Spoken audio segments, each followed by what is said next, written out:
كفروا بآياتنا سوف نصليهم نارا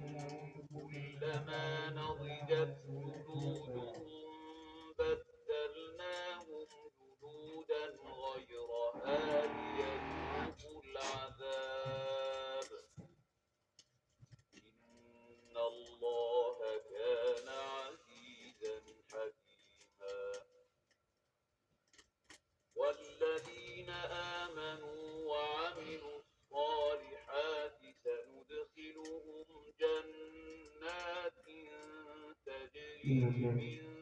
تحتها الأنهار وإذا حكمتم بين الناس أن تحكموا بالعدل إن الله نعما يعظكم به إن الله كان سميعا بصيرا يا أيها أنزل إليك وما أنزل من قبلك يريدون أن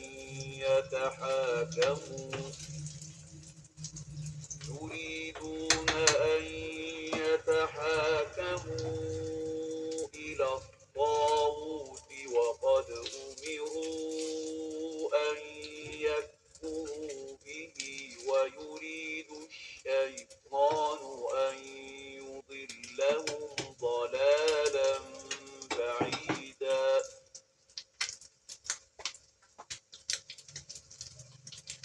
وإذا قيل لهم تعالوا إلى ما أنزل الله وإلى الرسول رأيت المنافقين يصدون عنك صدودا فكيف إذا أصابتهم مصيبة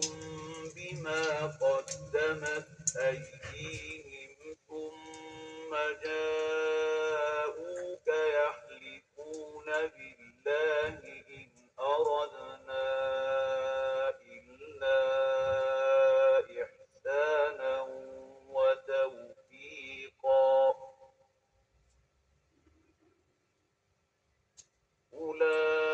أولئك الذين يعلم الله ما في قلوبهم فأعرض عنهم وعظهم وقل لهم في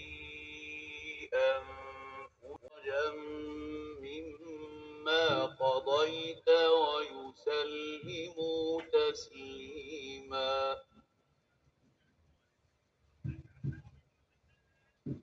ولو أنا كتبنا عليهم أن اقتلوا أنفسكم أو اخرجوا من دياركم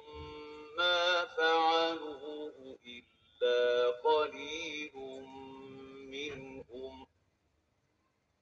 ولو أنهم فعلوا ما يوعظون به لكان خيرا لهم وأشد تثبيتا وإذا